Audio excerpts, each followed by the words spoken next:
How do you stay driven? I'm gonna ask you a question. How don't you stay driven? If you're so ambitious, show me. Wanna be an anomaly? You have to act like one.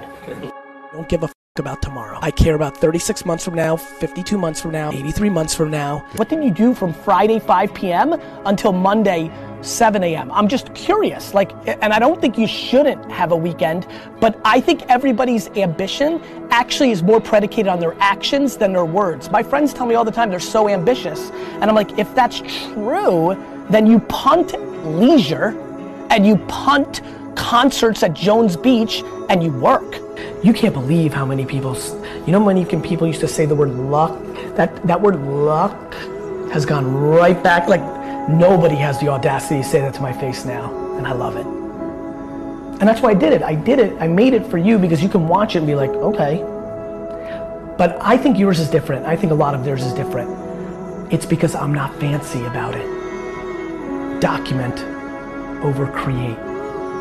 I'm super not interested in being fancy. I'm willing to work. I work harder than everybody in this room, and I swear on my life, I'm positive. Because you can only tie me.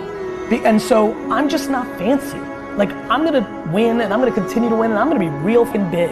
And I'm never gonna forget what I'm about, and I like getting my hands dirty, and I'll answer that email, and I'll stop and have that conversation, and I'll take that pitch, and I do unscalable, not the right use of my time, 50% of my day, every day for the rest of my life, because I love the dirt. I love the grind. I'll never get fancy. I don't like fancy, and so that's important to me. Second you think you've won, somebody's gonna creep. It's so real. That, a lot of these cliches and stereotypes, they're real. There is no loss in going for it. That, yeah, you might get made fun of, and you might have it in your own mind, but I punted every leisure activity in my life. Nothing. No weekends, no vacations, zero, nothing. It's my truth. I didn't take a single vacation day. Never, none, zero. All my high school friends, gone, because I wasn't around. All my college friends, post-college, gone. Girlfriends, nothing, all in. So what did I do? I worked to such an extreme level. I'm going for it. I'm hustling from 6 to 11 p.m. every day with every second allocated. There is no break. There's no eat a salad and read Reddit or watch YouTube. That is not in my game. Getting your hands dirty under your fingernails, it's the game. The young are the future. And if you notice trends like, oh, they don't use email, you can learn from them, or they're watching a lot of YouTube.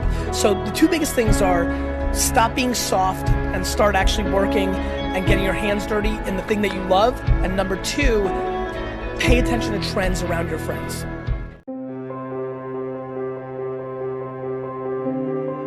They said I'd never get to this point. But here I stand. They warned that success is unlikely, that victory is improbable, and maybe so. But if this was for everyone, I wouldn't want it. They pointed to their own limitations and proclaimed them to be mine. But that's the thing about limits. They'll exist wherever you place them, and I have placed mine behind me. See, human beings make things unnecessarily complicated. Instead of drawing a direct line from point A to point B, we create 100 reasons why it's too hard, too tough. We construct distractions. There is no hard, there is no easy. There is a goal, the price that must be paid, and the eyes observing from a distance, wondering just maybe if they could do the same. The saying goes that a wolf need not concern himself with the opinions of sheep, that those who watch and admire are often the first to throw stones, to criticize, to condemn. But listening to them contradicts the very thing that gives the wolf its power, its strength. His ascent is threatening, not because he is like everyone else, but because he dares to be different. There will be a point when the mountains tower over you, The oceans obstruct your way, and the masses tell you no. Perfect.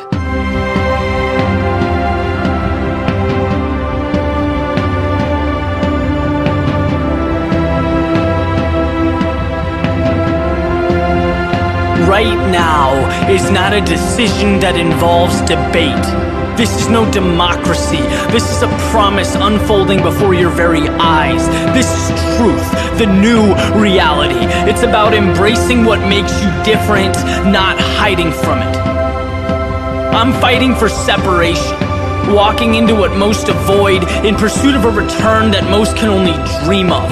And as far as I'm concerned, you can either do the same or spend your life criticizing and wishing that you did. Sheep stay within the confines of what they know, angry at those who left, who wanted more, yet angrier at themselves for staying right where they are. This is all we get. One rodeo, one opportunity. So before you make your next move, look hard at your reflection and ask yourself, are you a wolf or a sheep? Live accordingly.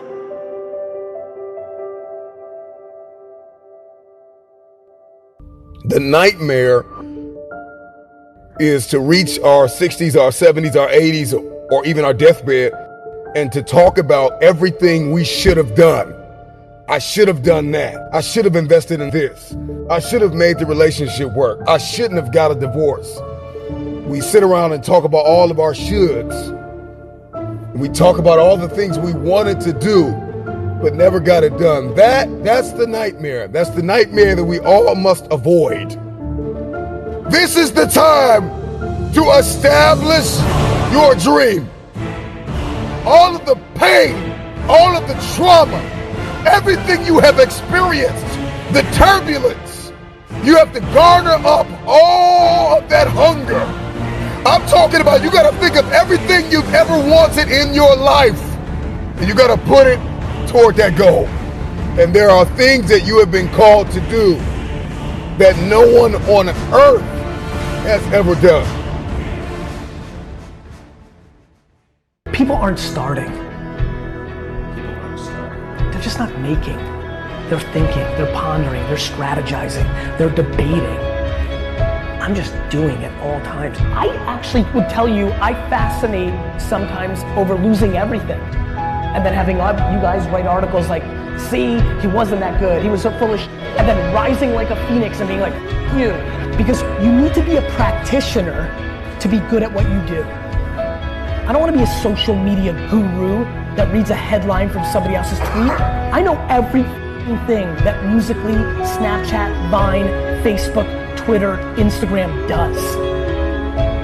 Period.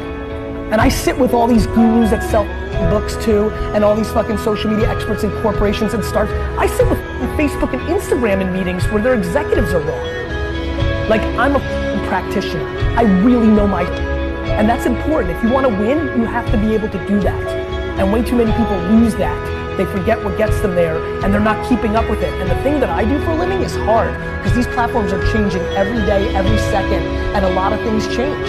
And the things that were tried and true a week ago change. And in that arbitrage, in your headline reading, I make money. If you're complaining, like look, if you're happy, and you've got student loans, and you've got mortgages, and you work 2 jobs, but you're happy, good.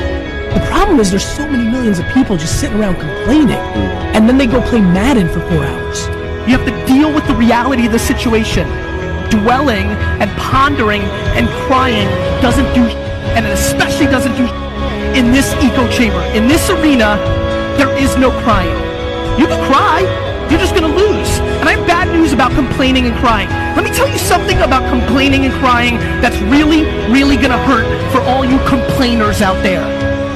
Nobody gives a